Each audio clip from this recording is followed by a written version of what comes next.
Hermano, Dios les bendiga en esta mañana. Hemos adorado al Padre, al Hijo y al Espíritu Santo, al Trino y Uno Dios. Y vamos hoy a tener un recuento de un memorial, del memorial sagrado. Hay dos ilustraciones que el Señor ordenó para su pueblo, que han de cumplirse hasta que Él venga. Primeramente, todo aquel que confiesa el nombre de Jesucristo debe ser bautizado.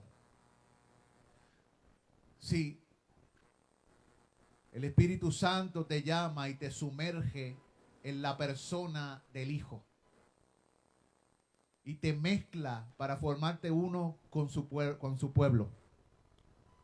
Y por eso cuando el Señor repartía la cena, Él la partía de un solo trozo y la dividía entre los discípulos, porque son muchos trozos que representan un solo pan, un solo cuerpo.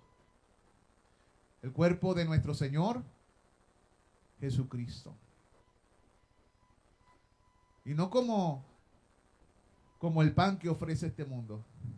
Es un pan que da vida. No estoy diciendo que el pan físico da vida. Es un memorial. Pero representa a aquel que nos trajo vida. No como el pan que Moisés repartió en el desierto, que comió el pueblo y murió, sino que es el pan que da vida a los hombres, la cual el Hijo del Hombre nos da. Y en este día vamos a orar por la cena del Señor y luego vemos un video mientras los hermanos reparten e introducimos las escrituras y recordamos a nuestro Señor. Amado Padre Celestial, en el nombre de Jesús, Señor, te damos gracias por la bendición y el privilegio, Padre, que tú nos das, Señor, por medio de tu Hijo amado Jesús, de poder tomar la Santa Cena en esta mañana, Señor. Bendice, Señor, el pan que representa el cuerpo de Cristo. Bendice el vino que representa la sangre de tu Hijo amado Jesús. Prepáranos, Señor, para tomar esta cena dignamente delante de tu presencia. Que te lo pedimos en el nombre de tu Hijo amado Jesucristo. Amén. Amén.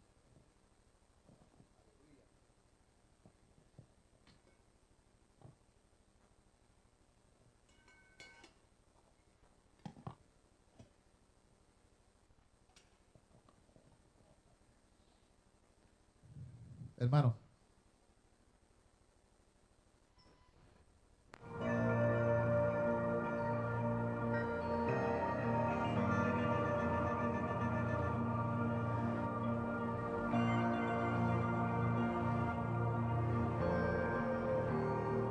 El bautismo es algo que con frecuencia ha sido desvalorizado en la iglesia de hoy, porque se entiende correctamente que el bautismo no es requerimiento para salvación, pero eso no es todo el entendimiento que la palabra nos da con relación a lo que es el bautismo y luego a lo que es la cena del Señor. Cuando Cristo iba a ascender a los cielos, dejó una instrucción que la gente conoce como la Gran Comisión. Y una de esas cosas que Cristo dijo fue que toda autoridad le había sido dada, le había sido conferida a Él, tanto en el cielo como en la tierra. Entonces Él dice, por tanto, id y hacer discípulos y bautizarlos en el nombre del Padre, del Hijo y del Espíritu Santo. En otras palabras, en la mente de Cristo, el bautismo y el discipulado eran dos conceptos inseparables. Si la mesa del Señor es para creyentes, verdaderos discípulos del Señor, y el discipulado o la vida del discípulo está inherentemente ligada, atada al bautismo, entonces es una conclusión natural que aquellos que participan de la cena del Señor deben ser bautizados, porque de lo contrario yo estoy participando de algo íntimo, de algo que celebra mi supuesta conversión, pero yo no he querido hacer un bautismo donde yo doy testimonio público de mi conversión. Cuando alguien ha sido bautizado como niño antes de convertirse y entiende que ese bautismo es válido, él no ha entendido lo que es el bautismo. El bautismo es un testimonio público de que yo he creído, de que yo he depositado mi fe en Cristo Jesús, y no debiera haber ninguna razón por la cual yo debiera avergonzarme de testificar de tal manera.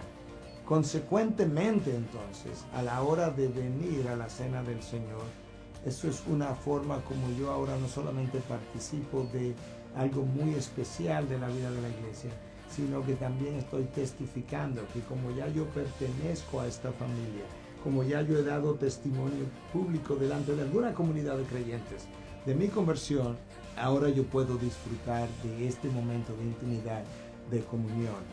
Nosotros necesitamos revisar nuestras prácticas, y cuando esas prácticas no se conforman a lo que la Biblia enseña, ya sea directamente o indirectamente, hacer los cambios necesarios. Nosotros mismos hemos revisado prácticas a lo largo de los años y hemos hecho cambios conforme a lo que la palabra nos instruye, porque todos estamos creciendo en entendimiento de esa misma palabra. Reconocer que has hecho algo que no es correcto no implica que no eras iglesia, no implica que no has hecho el trabajo bíblicamente de proclamar el evangelio. Simplemente es una reflexión de que sigues creciendo en entendimiento, y es una muestra de humildad a hacer los cambios de lugar. Piénsalo, revisa la palabra, escudriñalo, habla con tu congregación, donde tengas que cambiar, haz el cambio, pero instrúyele acerca del cambio.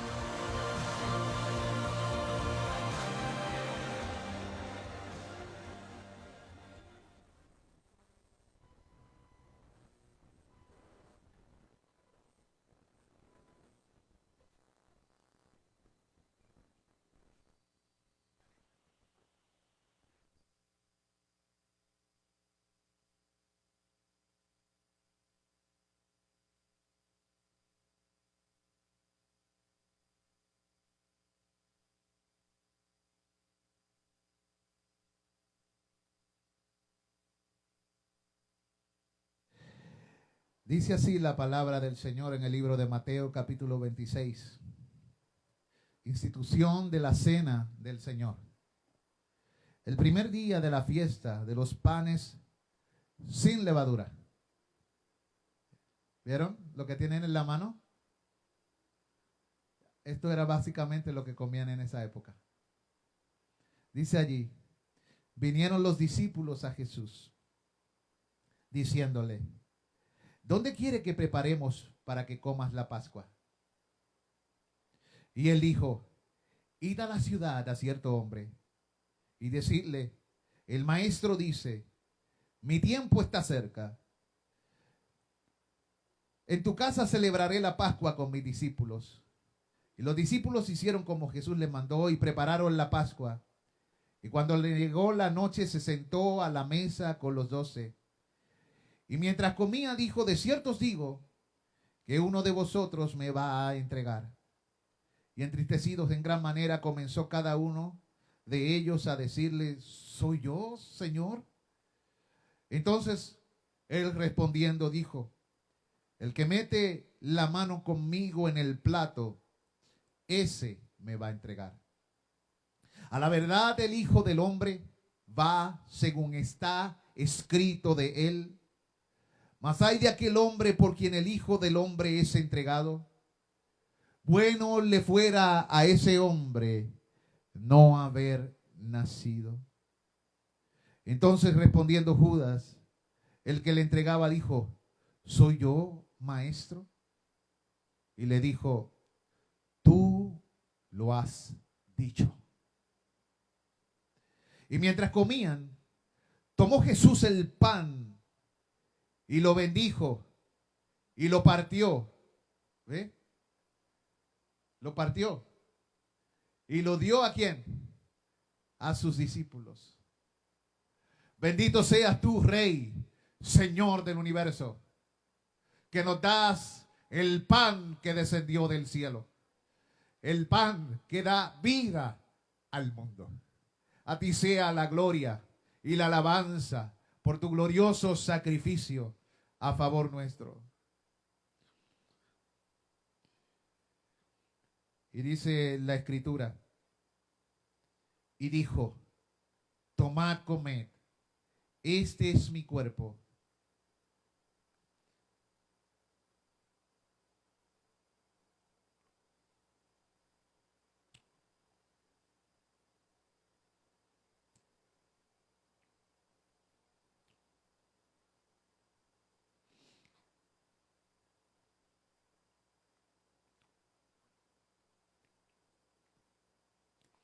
Y tomando la copa,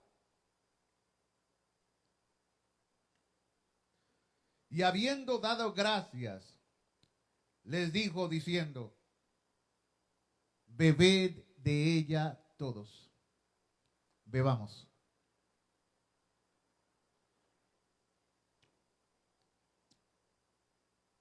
Y os digo, porque esta es mi sangre del pacto, que por muchos es derramada, para remisión de los pecados. Y os digo, que desde ahora no beberé más de este fruto de la vid, hasta aquel día en que lo beba nuevo con vosotros en el reino de mi Padre.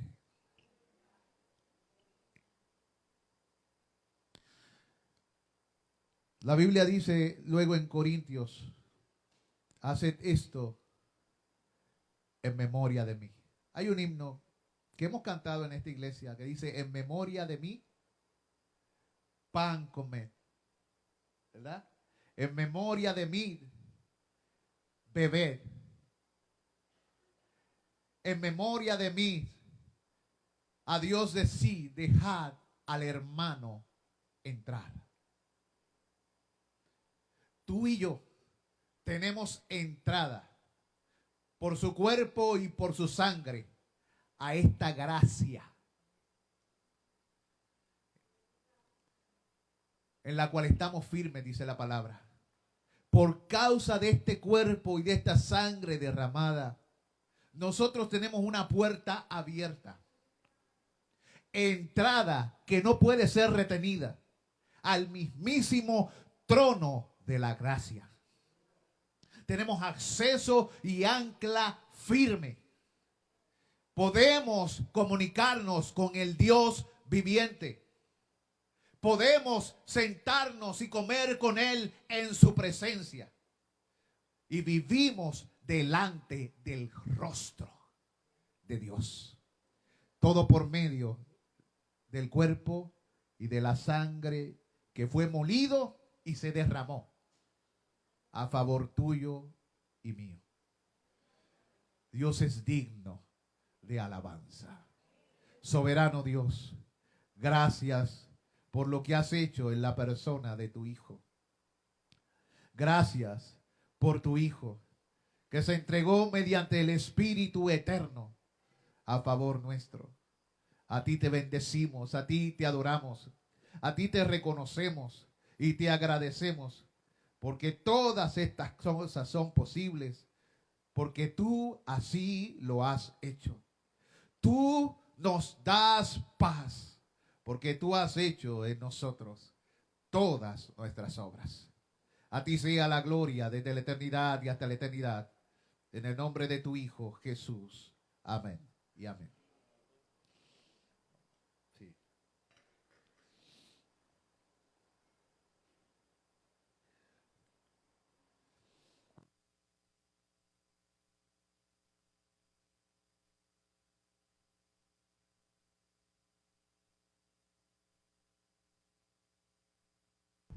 Está prendida la computadora también, ¿verdad? Hermanos, en el día de hoy vamos a dar continuación a aquel mensaje que comenzamos la semana pasada. Los que no tuvieron la semana pasada se lo perdieron, pero está grabado. Así que pueden tener acceso a él por medio de internet si van a Facebook, ya sea Batallas Baptist Church, o a la página de WhatsApp en la iglesia, de la Iglesia Bautista de Batelles, o en LinkedIn, o en la página Batelles Baptist Church, o en la página de Ana y de Antonio. Usted puede compartir y ver el mensaje, la primera parte de este mensaje que se llama Sobre Cristo y sus roles, los oficios de nuestro Señor Jesucristo. La semana pasada comenzamos afirmando lo siguiente. ¿Alguna vez nos hemos preguntado para qué Cristo usó su dignidad? Y dijimos que su dignidad era lo que Él es y lo que Él hace. Y esa fue la pregunta que comenzamos a responder. Dijimos que el Padre llamó al Hijo y lo entregó voluntariamente para ejercer unos oficios por pacto eterno. Citamos un texto donde Dios dice, juró Jehová y no se arrepentirá. Y señala al Hijo, tú eres sacerdote para siempre, según el orden de Melquisedec. Y comenzamos diciendo que Cristo, como oficio, primeramente es el profeta de Dios. Profeta os levantaré de en medio de vuestros hermanos, a él oíd. Habíamos dicho. Y como profeta, Jesucristo es el gran maestro, porque declaramos que la palabra profeta significa uno que declara la voluntad de ¿quién? De Dios. Y Jesucristo viene como profeta, como maestro, como apóstol. Él viene como el ángel del pacto, porque el ángel del pacto es Cristo y se encarnó, y por eso ya no lo vemos en la Escritura presentando el ángel del pacto en el Nuevo Testamento. Lo vemos en el Antiguo Testamento, porque ahora el ángel del pacto es un hombre, pero al mismo tiempo es Dios. Vimos todos los versículos donde aparece eso. Mencionamos que Él no tan solo es el profeta, sino que también Él es el mensaje, porque Él es la palabra de Dios. Él es el profeta y lo profetizado. Él es la sabiduría misma de Dios, en quien están escondidos todo el conocimiento. Él es la plenitud. También hablamos de Cristo como sacerdote. Dijimos que Él es el sacerdote elegido, el sacrificio y el altar. Y lo explicamos. Cristo es nuestro sacerdote, Él es nuestro sacrificio y Él es nuestro altar. Y mencioné que hoy íbamos a hablar del tercer oficio, que es que Él no tan solo vino como profeta y como sacerdote. Él vino, hermanos amados, a reinar. Jesucristo significa esto. Él es el Rey. Ese es Jesucristo. Él es nuestro Rey. Y vamos a la Escritura. Quiero decir que el reino de Dios o de Cristo es llamado en la Biblia el reino de Dios, el reino de paz. Él es el Rey de gloria. Él es un reino de luz. Es un reino que también se le llama el reino de los cielos. También se le conoce a ese reino como el mundo venidero. Así que vemos en la Escritura que este reino es llamado de muchos nombres distintos. En su reino, este es el gobierno de Cristo. Este reino es el gobierno de Cristo y es su poder para dispensar y administrar con fuerza y autoridad todas las cosas que pertenecen a la salvación de los hombres. O sea, en este reino, el Señor hace que todo lo que Él se propone hacer redunde para salvación de aquellos que Él ha elegido como parte del pueblo que pertenece al reino. En el Salmo 2, Versículo 6 dice, pero yo he puesto a mi rey sobre Sión, mi santo monte. Así lo dice. Señor, habla a nuestros corazones por medio de tu palabra.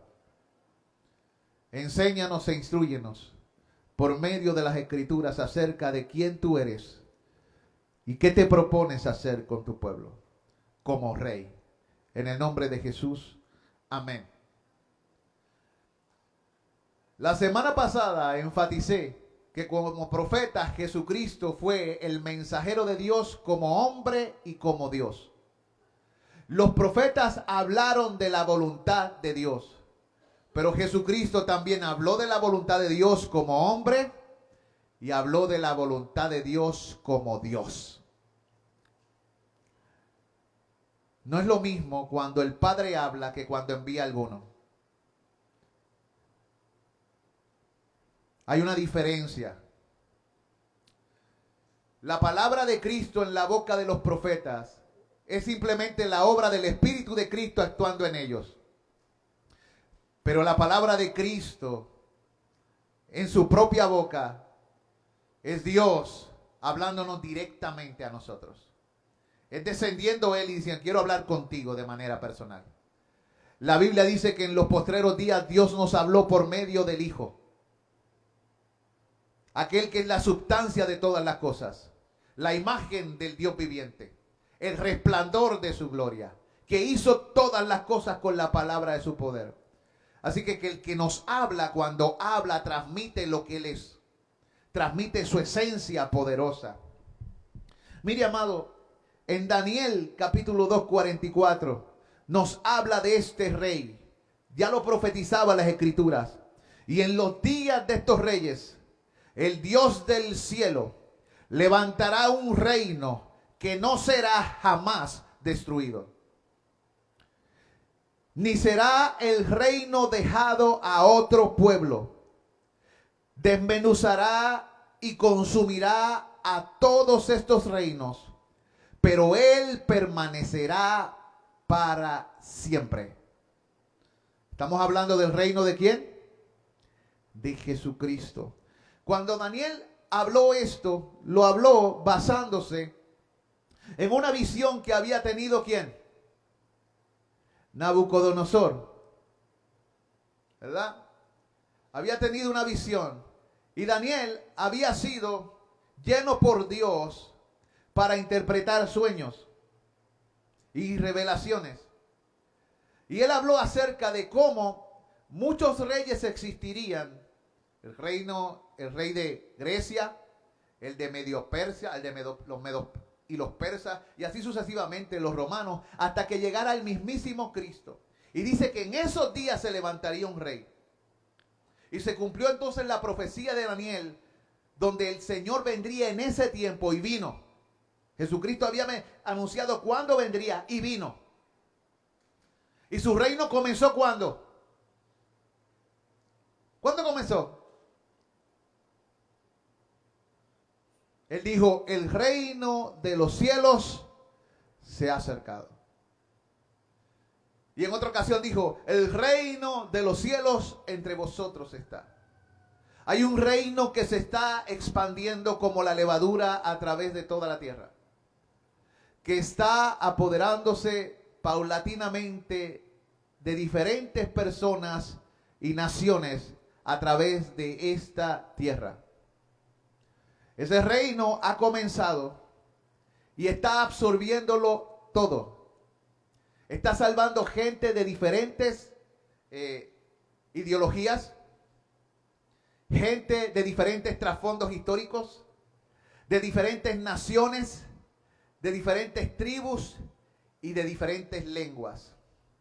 Millones de millones pertenecen a ese reino. Ese reino comenzó y seguirá creciendo hasta que se cumpla la palabra en Apocalipsis. Los reinos de la tierra han venido a ser del Señor y de su Cristo. Porque el reino de Dios es como una masa al cual se le echa levadura hasta que todo es leudado. Y dice la Escritura que ese reino tiene una característica. En Daniel 7:14 dice, y le fue dado dominio. Se parece mucho a las palabras de Jesús cuando ascendiendo a los cielos dijo, toda potestad me es dada en el cielo y en la tierra. Por tanto, id. Cuando un creyente va afuera y camina y habla las palabras del rey como embajador, no se da cuenta lo que está haciendo muchas veces. Está extendiendo por medio de la palabra el dominio que le ha sido entregado ¿a quién? Al Hijo. Porque esa palabra será oída por algunos, no por todos. Y esa persona será incluida en el reino. La Biblia en el libro de Efesios nos habla de esta nueva humanidad que le llama a la Escritura los llamados. En otras partes le llama los escogidos. En otras partes le llama las ovejas. Tienen diferentes nombres a través de la Escritura.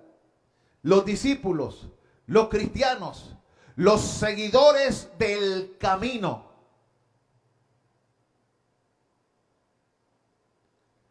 Los llamados, los santificados. Se le llama el reino de los sacerdotes. En los salmos se le llama los justos. Y dice la Escritura en Daniel 7:14, y le fue dado dominio a este rey, y gloria, y reino, para todos los pueblos, naciones y lenguas. Dice, y les sirvieran, y su dominio es dominio eterno, que nunca pasará, y su reino uno que nunca será destruido. Qué tremendo pasaje. Está hablando de nuestro Señor. Si nosotros hiciéramos la pregunta sobre quién es y qué está bajo este gobierno, sobre quiénes y qué está bajo este gobierno de Cristo, podríamos leer esos textos. Y le ha sido dado dominio y gloria y reino para todos los pueblos, naciones, lenguas. Es un dominio eterno. Es un dominio que abarca el tiempo, la eternidad, y abarca todas las naciones. También la Escritura, eso está en Daniel 7:14, pero si leemos Apocalipsis 7:14 también, mire lo que dice Apocalipsis. Y pelearán contra el Cordero, y el Cordero los vencerá, porque Él es Señor de señores y Rey de reyes, y los que están con Él son llamados, elegidos y fieles. Mira ese reino. Está diciendo que Él está sobre todo.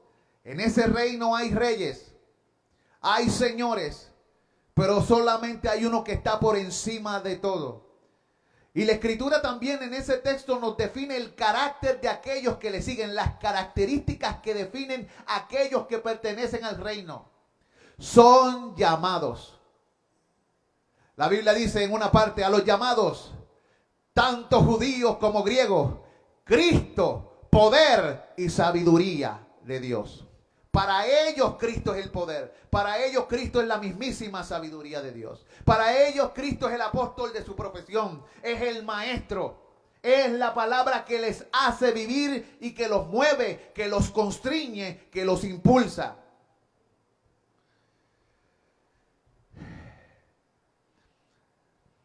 El mismo salmista y Mateo, citando al salmista, Mateo 22, 43 al 45, dice, y les dijo, pues como David En el espíritu le llama Señor diciendo, dijo el Señor a mi Señor, siéntate a mi derecha hasta que ponga a tus enemigos por estrado de tus pies.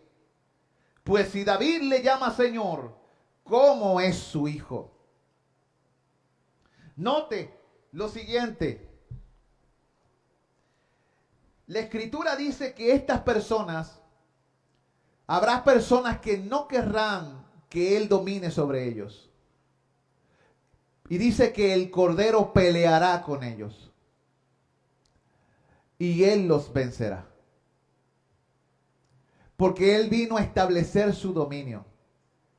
La Biblia dice de Dios hablándole, dijo, siéntate a mi diestra hasta que ponga a tus enemigos bajo el estrado de tus pies.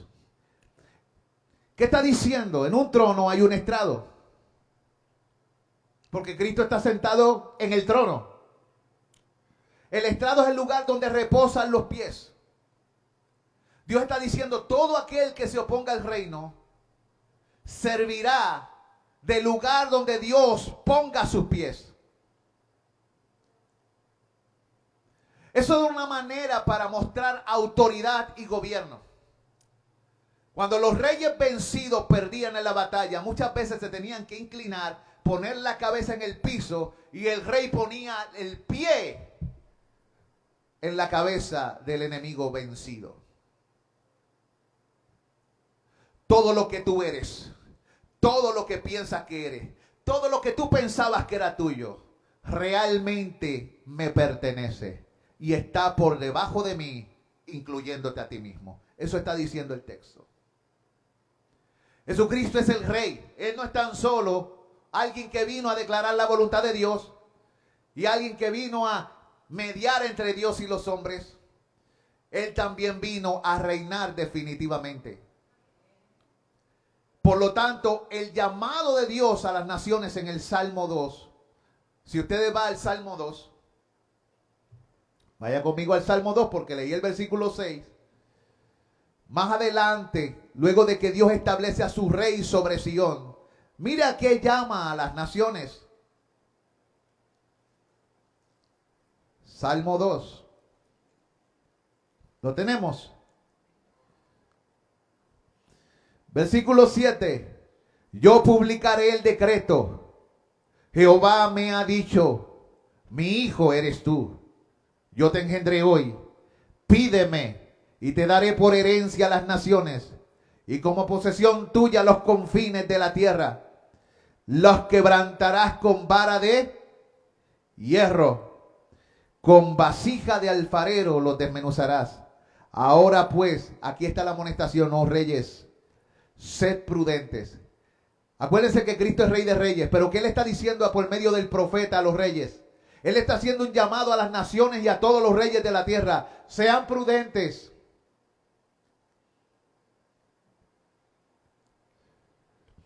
Dice, admitid amonestación, o sea, no sean cabezones. Reciban la reprensión. Y a los seres humanos, porque nosotros somos bien orgullosos y arrogantes. Pero un día toda la arrogancia de los mortales quedará en el polvo, ¿sabes? Nosotros ponemos nuestros deseos por encima de Dios, nuestros pensamientos por encima de Dios. Bienaventurados todos los que en Él confían, dice. O sea, no va a ser una pérdida de tiempo si tú pones tu confianza en Jesucristo como Rey. Según este texto, Cristo viene a gobernar sobre todos los hombres e incluso sobre todo el mundo y sus criaturas. Vamos a ver lo que dice Efesios capítulo 1, versículo 21 al 22. Dice que Él viene sobre todo principado y autoridad y poder y señorío. Lo leyeron en el devocional hoy. Cristo viene sobre todo principado y autoridad. O sea, todo lo que tenga autoridad, tanto en el cielo como en la tierra. Todo lo que tenga poder, todo lo que tenga señorío. Él viene sobre todo ello, dice, y sobre todo nombre que se nombra. En otras palabras, Él nunca estará por debajo. Él siempre permanecerá arriba. Él nunca será cabeza. Él siempre, Él siempre será cabeza. Él nunca será cola. Tengo que arreglar eso. Y continúa diciendo, no solo en este siglo, sino también en el venidero. O sea, es un reino que dura por las edades. Y sometió todas las cosas bajo sus pies. Vuelve a repetir lo mismo. Y lo dio por cabeza sobre todas las cosas a la iglesia, la cual es su cuerpo. ¡Qué maravilla! Significa que debido a lo que Él es y a nuestra unión con Él, hay muchas cosas por debajo de nuestros pies. Escuche bien. Debido a lo que Él es y nosotros en nuestra unión con Él, hay muchas cosas por debajo de nuestros pies. Todo lo que le pertenece al Hijo, ¿a quién también le pertenece? A su iglesia.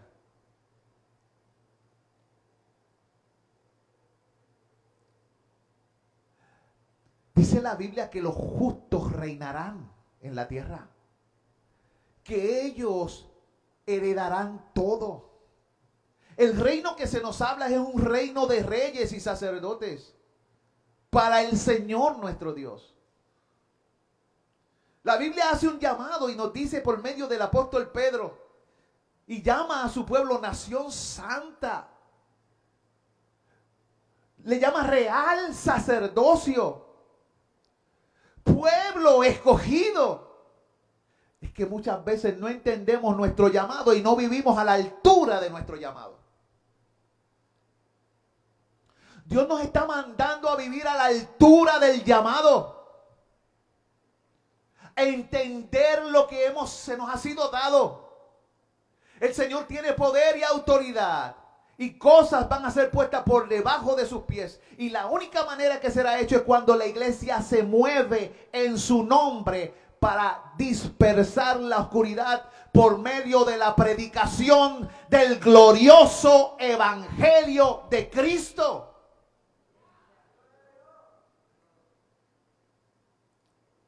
Tú y yo somos llamados a ejercer autoridad por medio de la exposición de la verdad. Para que la luz disperse la oscuridad. No podemos coexistir con la oscuridad. No podemos acostumbrarnos a la oscuridad. No podemos permanecer en la oscuridad. No podemos estar en dos aguas. O somos o no somos. O recogemos o desparramamos. Es tiempo que entendamos nuestra responsabilidad, amados hermanos. ¿Qué tipo de actividad gobierna Cristo en su reino? Cristo gobierna tanto la actividad exterior como interior del ser del hombre. En Romanos 14, 17 enseña esto. Pero también Él dispensa todo lo que tiene que ver con la vida y la muerte. Así que lo que Cristo gobierna es tanto el interior como el exterior. Veámoslo en la Escritura. Romanos 14, 17. Porque el reino de Dios no es comida o bebida, sino justicia. ¿Qué más dice allí? Paz y gozo en el Espíritu Santo. Así que el reino de Dios viene a traer estas cosas. De hecho, Él viene a hacer justicia. Lo dijimos en la predicación pasada. Él viene a traer paz, todo lo que contribuye a la paz. Y viene a traer gozo. ¿Qué trae Cristo a los herederos del reino? Cristo trae justicia, rectitud, trae la mayor paz y el más perfecto gozo. Vayamos a la escritura, el libro de Isaías, capítulo 9, versículo 6. Lo vamos a ver.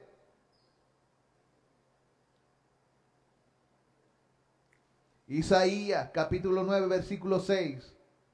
Porque un niño nos es nacido, hijo nos es dado, y el principado, o sea, la autoridad, el dominio sobre su hombro. O sea, él lleva la rienda, el dominio y la carga de todo.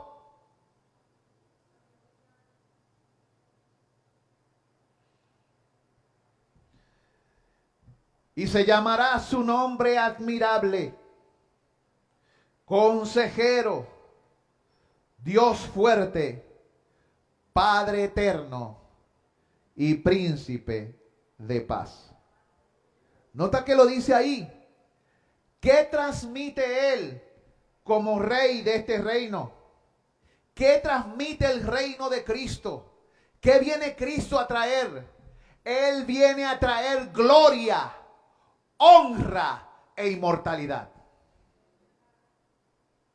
Gloria, honra e inmortalidad. Cuando hablamos de gloria, hablamos de brillo, excelencia, resplandor. Algo que es excelso, algo que es inefable, algo que está por encima, algo que es indescriptible, algo que trasciende los pensamientos, las circunstancias, los tiempos y las obras de los mortales.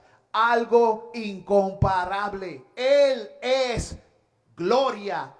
Por eso la Biblia dice que Él es admirable. Es algo que te deja estático en adoración y reverencia, porque es digno de que se le preste atención y que se le mire y que no se desvíe la mirada para ninguna parte, porque Él es el que es. Puestos los ojos en Jesús.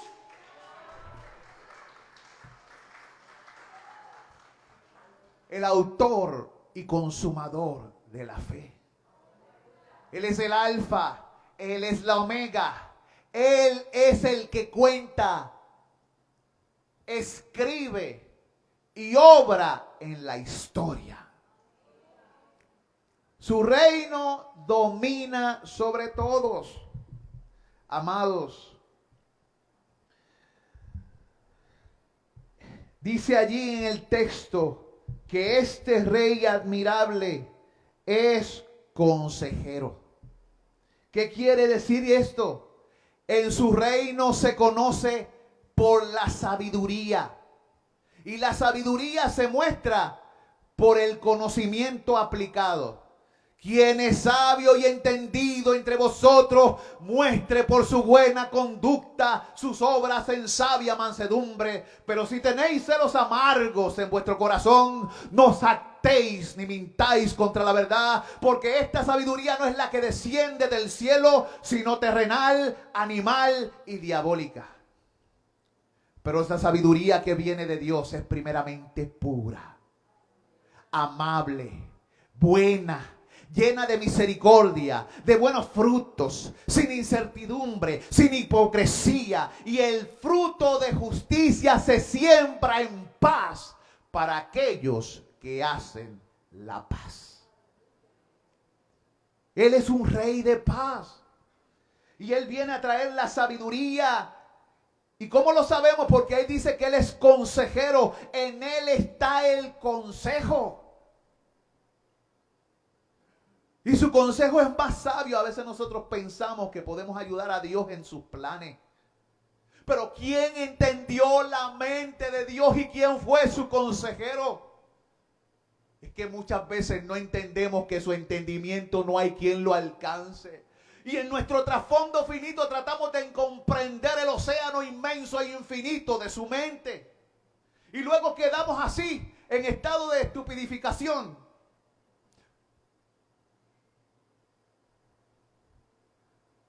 Y tenemos que decir como Pablo, porque ¿quién entendió la mente de Dios? Cuán insondables e inescrutables son todos sus caminos. ¿Cuántos de ustedes muchas veces son sorprendidos por las cosas de la vida? Señor, ¿por qué esto? ¿Por qué lo otro? Y no lo entendemos. Nos suceden cosas, pero ¿por qué tuve que pasar o atravesar por esto? No lo entendemos.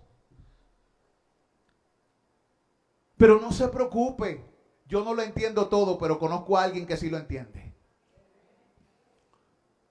Yo no soy perfecto, pero conozco a alguien que lo es. Y que ha prometido perfeccionarme hasta el día de Jesucristo. Así que al final de cuentas no es lo que tú eres, sino con quién tú caminas. De eso se trata toda la Escritura. No temas, porque yo Jehová estaré contigo. Voy delante de ti, cubro tu retaguardia, yo soy tu escudo, yo soy tu castillo y tu fortaleza, dice el Señor. Al final de cuentas significa con quién caminas. Si estás verdaderamente habitando al abrigo del Omnipotente, eso hará toda la diferencia. Entonces podrá decir como David, Señor, aunque un ejército acampe contra mí, no temerá mi corazón. Aunque contra mí se levante en guerra, yo estaré, ¿cómo? Confiado. En paz me acostaré. Y asimismo dormiré. Porque solo tú, Jehová, me haces, ¿cómo? Vivir. Vivir confiado. Y Dios quiere que en su reino tú aprendas que es un reino de ¿qué? De paz. De perfecta paz. Porque hay sabiduría, hay consejo, hay gloria. Pero dice también la Escritura que hay fuerza. Porque dice Dios fuerte. Él es el Dios fuerte. Es un reino de poder. Hay un cántico que solíamos cantar aquí o también en la iglesia a la cual yo pertenecía antes, los discípulos de Cristo. Hay un hombre de poder, un hombre de virtud, su nombre es Jesús. Él es fuerte, más que el viento, dice la Escritura. Su gloria más que el viento. Dice, nunca se acaba su amor, en Él puedo yo confiar. En la Biblia se le conoce como el fuerte. La Escritura le describe como la roca de las edades. En otra parte dice que Él es castillo fuerte. Y por eso Lutero escribió un himno que se llama Castillo fuerte es nuestro Dios. Defensa y buen escudo. Con su poder nos librará de todo trance agudo.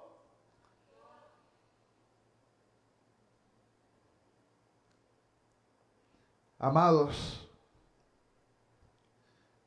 Él es Dios fuerte, pero en su reino hay ternura filial. Porque este rey es Padre eterno. Hay ternura, hay amor, porque Él es no tan solo el rey, Él es nuestro Padre. Y piensa en nosotros con amor. Él tiene afecto profundo por nosotros. Y tiene dominio. Dice dominio relacional o reconciliador. ¿Cómo lo sabemos? Porque el texto dice príncipe de paz.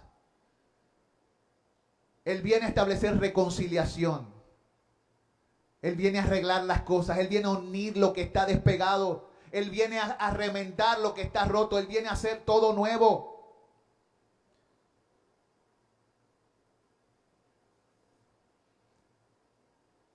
Justificados pues por la fe tenemos paz para con Dios por medio de nuestro Señor Jesucristo. Por eso es que este rey también es mediador.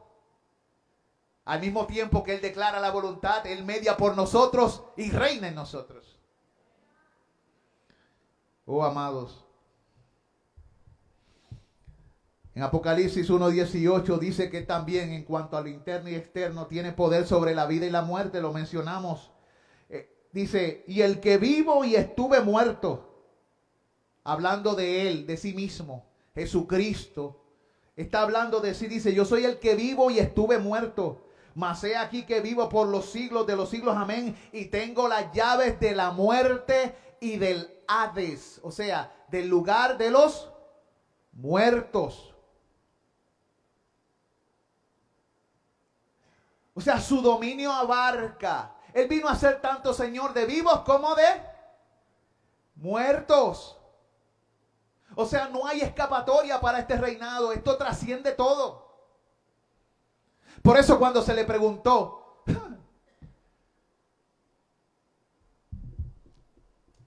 porque los saduceos no creían que hubiera vida después de la muerte.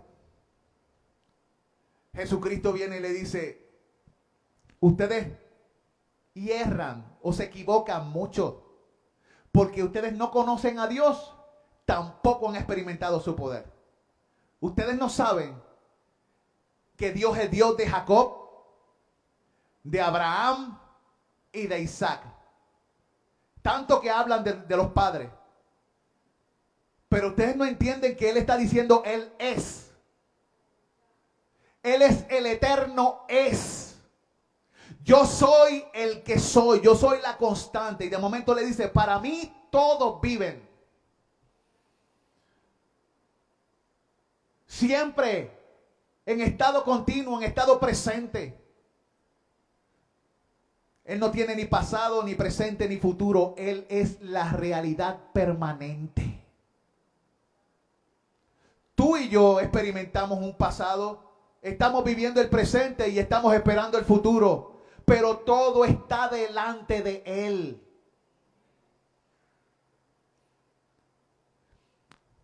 Amigos, a veces lo cantamos, el tiempo está en Él. Y la Biblia dice, en sus manos están nuestros tiempos. Eso es un invento de Dios para ti. Pero no tiene que ver con Él. Él obra en los tiempos. Los tiempos humanos no significan nada para Él. Un día, como 1000 años. No está diciendo que sean 1000 años exactos, como 1000 años. A veces dice como el día que pasó, o como la madrugada, o como el día de ayer. ¿Qué está diciendo Dios? Lo que te aplica y lo que pone temor en tu mente, el tiempo, porque el tiempo nos da duro. ¿Cuántos al tiempo le ha dado duro? Yo no sé usted, pero a veces yo me veo al espejo y siento mi cuerpo y dice, me han dado duro. Ya no es lo mismo, se llevó hasta mi pelo el tiempo.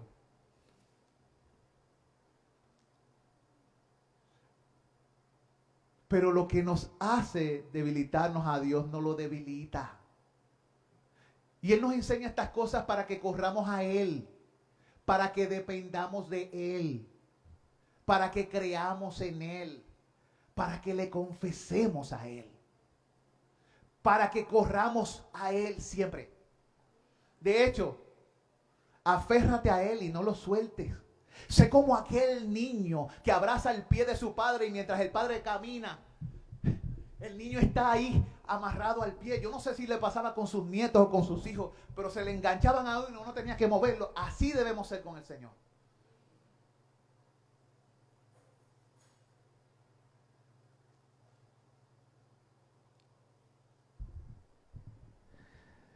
En Efesios 2:16 dice, y mediante la cruz reconciliar con Dios a ambos en un solo cuerpo, matando en ellas las enemistades. ¿Qué trae este reino? Paz. ¿Y la paz qué hace? La paz es la muerte ¿de qué? De la enemistad. ¿En qué consiste el reino? ¿En justicia? ¿En gozo? De hecho, Él viene a traer a tu vida un gozo que el mundo no te va a poder quitar ni robar. No es un gozo como el del mundo, como la alegría temporal del mundo. Es un gozo sempiterno. Porque Él es el gozo. Dios no puede morir. Cristo ya no puede más morir.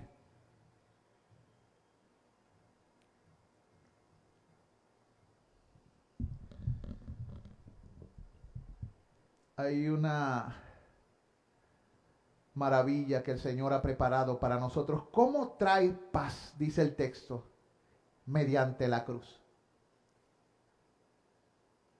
¿Cómo trajo paz Cristo? Dice, y mediante la cruz reconciliar con Dios a ambos en un solo cuerpo, matando en ellas a las enemistades. ¿A quién reconcilió Cristo mediante la cruz? ¿A los judíos? ¿A los gentiles? ¿Al cielo? Y a la tierra. Debido a su cruz, Él clavó en la cruz nuestro odio mutuo. Todo aquel que es engendrado por Él aprende a amar a su hermano. Ama al que Dios engendró. Y el que no ama a su hermano no ha conocido a Dios, porque Dios es amor. De hecho, el que no ama a su hermano, la Biblia dice que es un homicida. Tener odio en tu corazón contra tu hermano es homicidio. Pero cuando el gobierno de Dios entra, mata la enemistad. Ahora piensa en esto. ¿Tienes a alguien en tu corazón al que no miras con buenos ojos o que no te sientes bien con esa persona?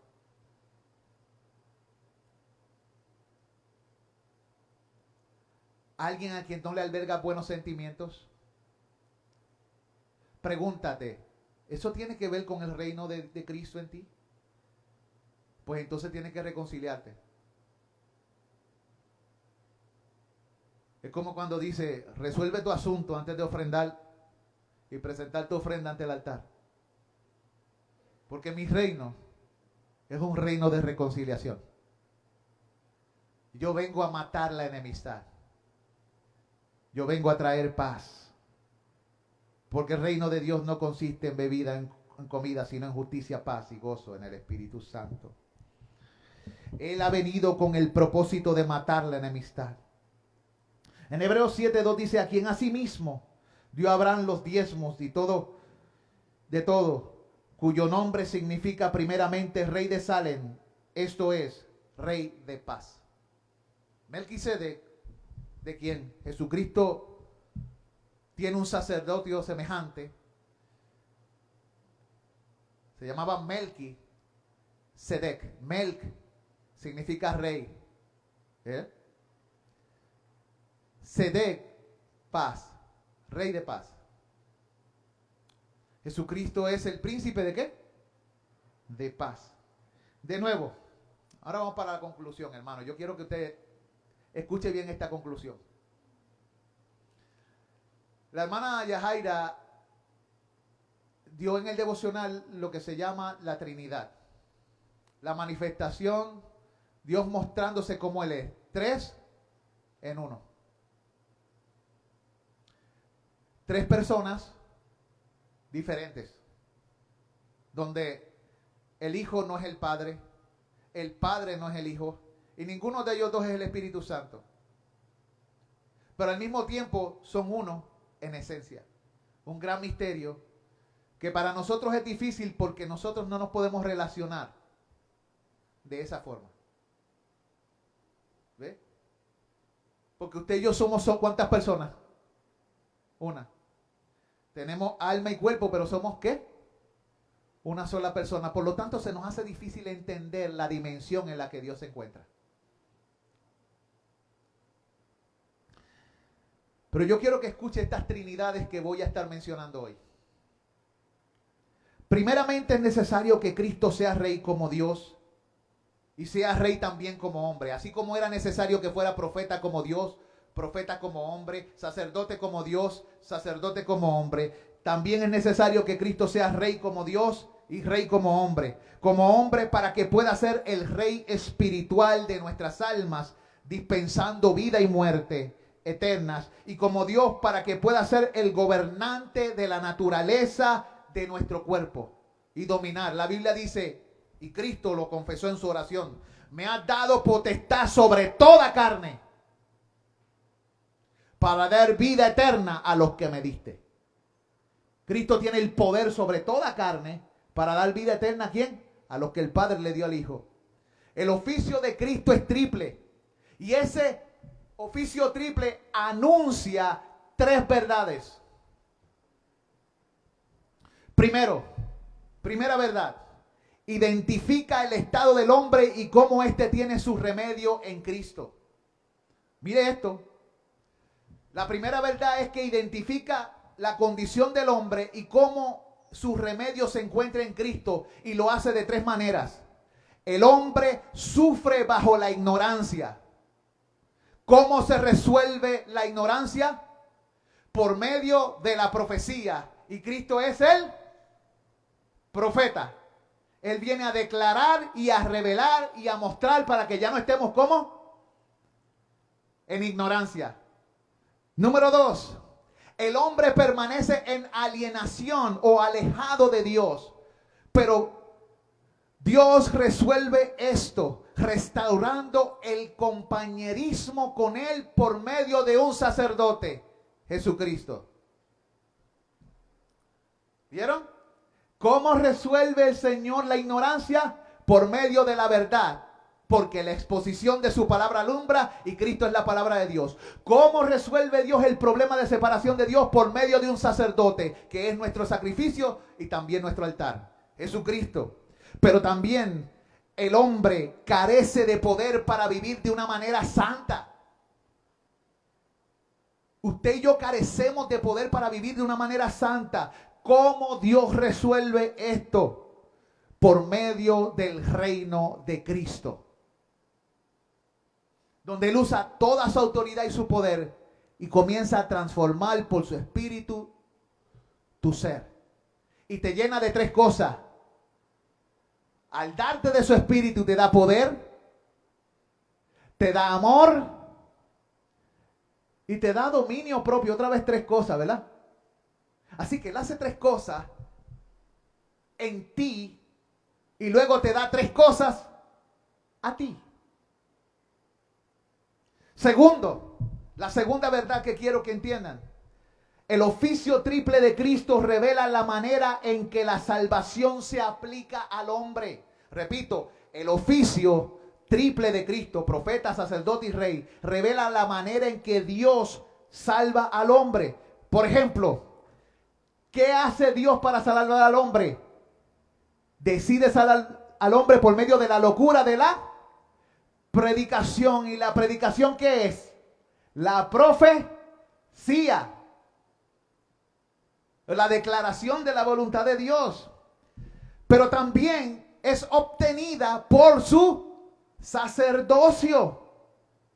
Así que Dios nos salva por medio de la declaración de su verdad, la profecía, por medio de su sacerdocio, la mediación de Cristo, y por medio de la aplicación de su reinado al corazón. Tres cosas. ¿Vieron otra vez esas tres? ¿Qué hace Dios en los que salva? Hay gente aquí que no tiene a Cristo reinando en su corazón, ¿verdad? Que no se le ha revelado la verdad, que no ha experimentado la mediación y que definitivamente no viven bajo el reinado de Cristo, sino bajo el reinado de su propio corazón, de sus propios pensamientos y de sus propios deseos. Si usted es uno de ellos, tiene que correr a Jesús, doblar rodilla delante de Él y jurarle lealtad. La gente presenta un evangelio monguito y flojito por ahí. Mira, no lo dejes sufrir a Jesús, y lo ponen como si Él fuera un blandengue. Pero se olvidan que el que vino con un propósito. Cumplió lo que el Padre le dijo y le costó mucho. Se enfrentó con la omnipotente ira de Dios. Resucitó de los muertos, ascendió a los cielos, está sentado a la diestra de Dios y viene por otra vez por su pueblo a reinar. Y cuando Él llega al corazón de los salvados, Él viene a reinar. Él no viene a ser un huésped. Él no viene a ser tu copiloto, como dicen los memes. Cristo es mi copiloto, lo siento. Él viene a ser el piloto. Cristo es mi copiloto. Cristo es un huésped en mi casa. No, no, no, no. Él es tu casa. Él es tu morada. El que viva al abrigo del Altísimo, el que vive. Nosotros nos convertimos en parte de Él porque somos su cuerpo. Muchas veces no experimentamos el poder porque no experimentamos esa comunión, porque no entendemos. Tenemos que pedirle a Dios, Señor, hazme entender, enséñame. ¿Qué dices tú? Esto es lo que hay que hacer, déjame hacer eso. Creerle. Hay gente que dice que cree, pero no se mueve en lo que dice que cree. Engañando su propio corazón. No te engañes a ti mismo. Como decía Miguelito, no te confundas. Un salsero, ¿verdad? Desde chiquitito, ¿verdad? Merenguero era. Yo sé que ese muchacho tenía la música por dentro. No sé si ahora es cristiano o algo así, no sé. Hay uno que es cristiano ahora.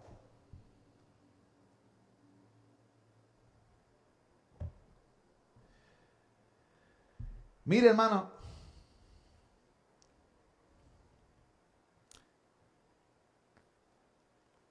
Es necesario que Cristo reine. Y finalmente, el oficio triple muestra que la salvación es cumplida solo por Cristo. Es cumplida por Cristo. Cristo primero enseñó a otros la voluntad de Dios como el profeta de Dios. Luego se ofreció a sí mismo como sacerdote y sacrificio y altar. Y finalmente entró a gobernar en su reino. Todo poder me es dado en el cielo y en la tierra. Por tanto, id y haced discípulos. ¿Ven que no son sugerencias? La traducción correcta dice mientras vayan, porque Él asume que donde Él los envíe, ustedes están yendo. Es como la traducción correcta de si me amáis, guardaréis mis mandamientos. No dice guardad, en nuestra versión dice guardad, pero en el original en griego lo que dice es guardaréis. O sea, se sobreentiende que el que verdaderamente ama, ¿qué hace?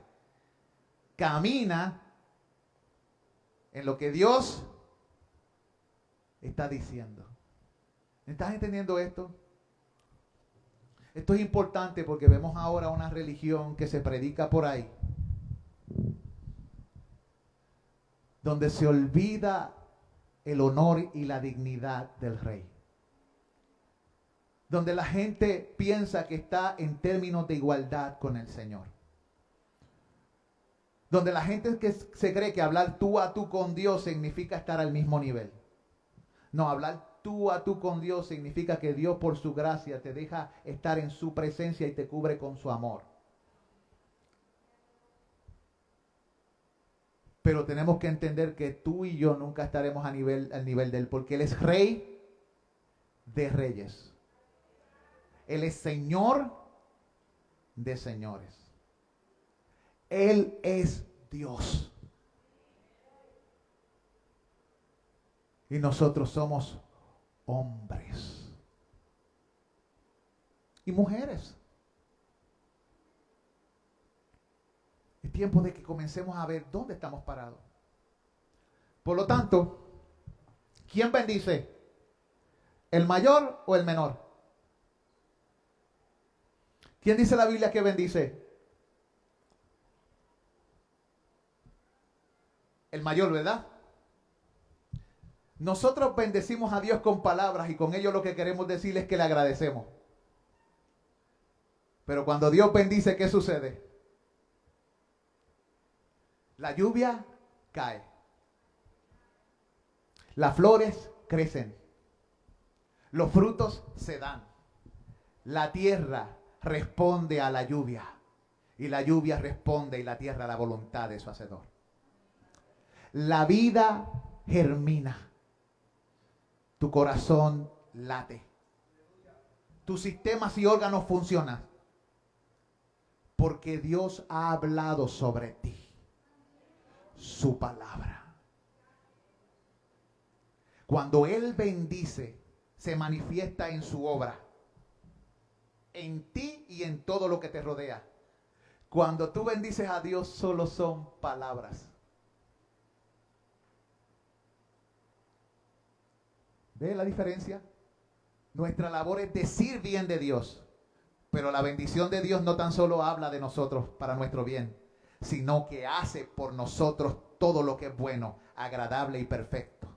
Isaías lo dijo de esta manera: Señor, tú nos darás paz, porque tú hiciste en nosotros todas nuestras obras. ¿Vieron la diferencia? Así que no se canse de bendecir a Dios. Eso no es difícil comparado con lo que Dios hace. No se cante de cantarle. Agradezca. Incline su corazón ante la majestad de su Rey. Como Dios es el que bendice, ¿vamos a cantar la bendición? Sí, hay que apagar si se está grabando en vivo. Vamos a cantar la bendición. ¿No está ahí? Sí, sí. ¿Está apagado el celular?